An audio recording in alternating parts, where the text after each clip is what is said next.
The quaint town of Derry, Maine is home to something far more sinister than you can fathom. The town faces a seemingly endless cycle of unimaginable horrors that will leave even the bravest of us pale with fear. Welcome, fellow horror movie enthusiasts, to another chilling recap by Sinister Snapshots, where we indulge in the thrills and chills of our favorite horrors. Whether you're a die-hard fan or just looking for a refresher, we're sure that you won't forget the horrors. Get ready, my friends, because today we'll be diving into it. In the film's opening scenes, we see Bill and Georgie making a paper boat that he tells his brother to refer to as a she when talking about ships.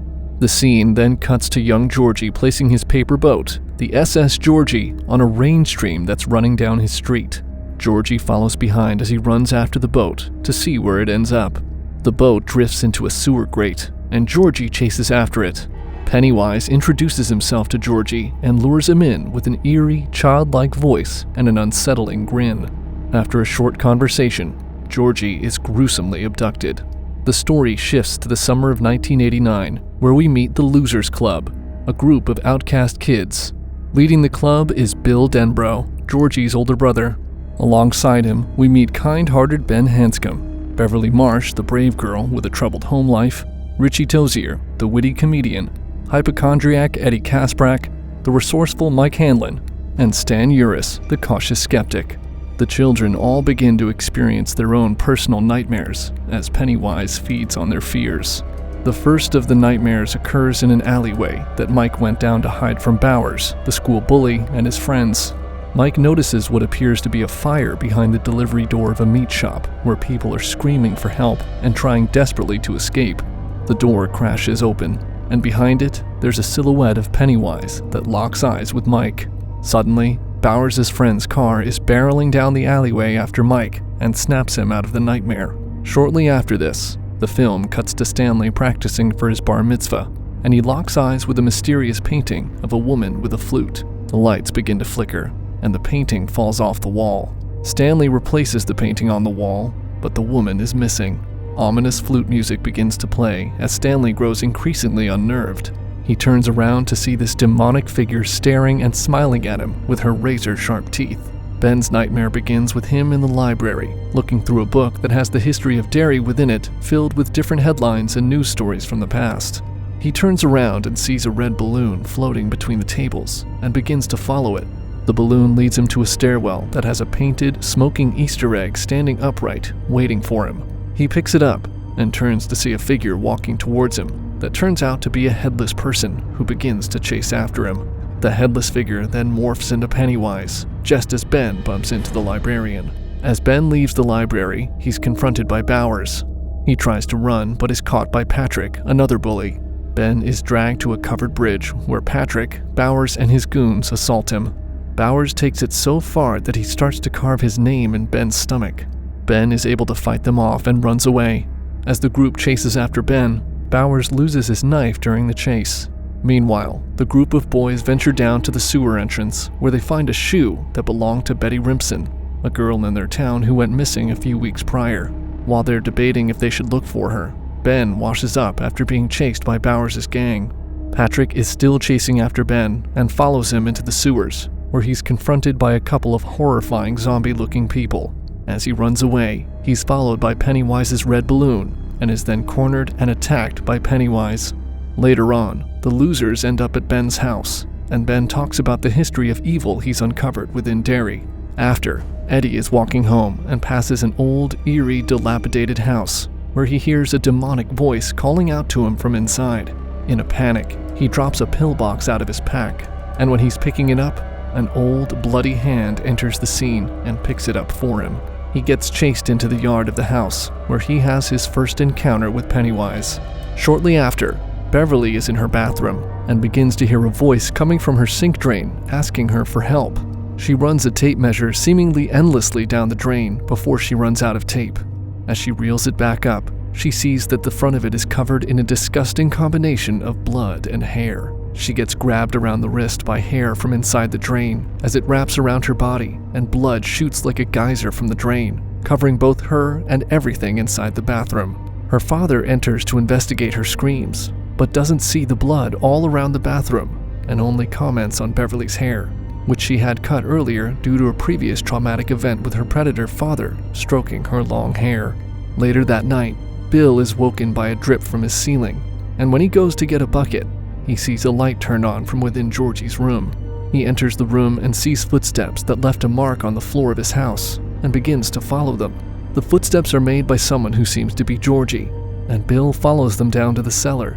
He confronts Georgie, who turns into a horrifying version of himself, and Pennywise emerges from the semi-flooded basement floor's water. The next day, Beverly takes the crew to her bathroom that's covered in blood, and they are all able to see what she saw during her nightmare. After Beverly and the losers clean up the bloody mess, they leave her house. They're starting to realize that they have all been seeing things and agree to investigate further. The losers venture to the Neibold house, and Richie sees a missing poster that portrays him as the missing subject and begins to have a meltdown as Bill helps to calm him down. The boys tour deeper into the house, and a series of bone-chilling nightmares begin to occur around them. After they all have their own encounter with Pennywise, Bill and Richie run to help Eddie. Pennywise goes after Bill when Beverly impales Pennywise through the head with a fire poker. Pennywise escapes into a well in the basement.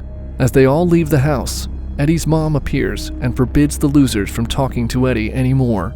The losers get into an argument and all go their separate ways. Bowers has a run-in with his father, where he refers to him as a coward in front of his friends. A short time later, Bowers sees a red balloon in his mailbox. He investigates the balloon, which is attached to a box containing the knife that Bowers lost chasing Ben through the woods. In a possessed state, Bowers goes into his house and puts the knife to his father's neck. The TV chants, "Kill him, kill him." Bowers opens the knife into his father's neck. The chants from the TV get louder, and Pennywise is seen on the TV chanting with the others, "Kill them all, kill them all." After an argument with her pedophile father, Beverly runs and hides in the bathroom. Her father kicks the door in. She hits him in the head and kills him. As she turns to leave, Pennywise grabs her.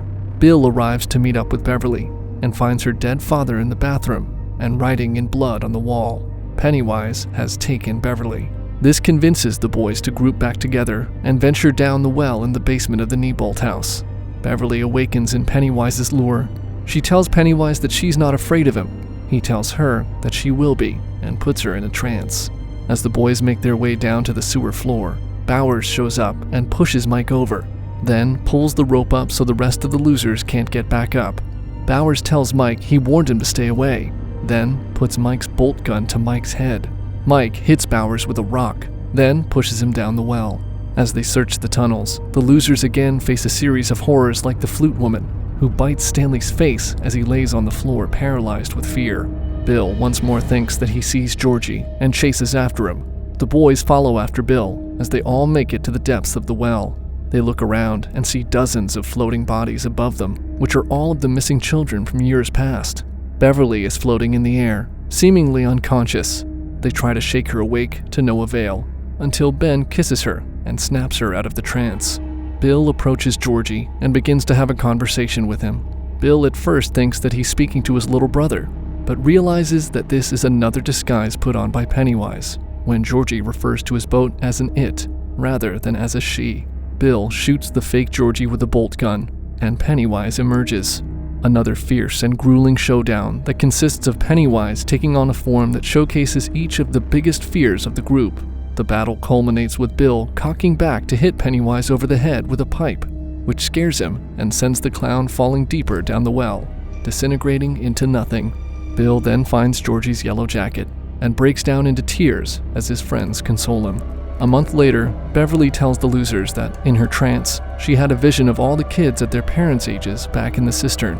The group then makes a blood oath to return if Pennywise ever resurfaces again. That wraps up our Sinister Snapshots recap of It. If you enjoyed this recap, don't forget to subscribe and to hit that notification bell so you never miss an update on the latest and most horrifying tales. And of course, leave a comment below about what other horror movie recaps or sinister stories you'd like to see next. Until next time, stay vigilant, for you never know what horrors may be lurking just around the corner.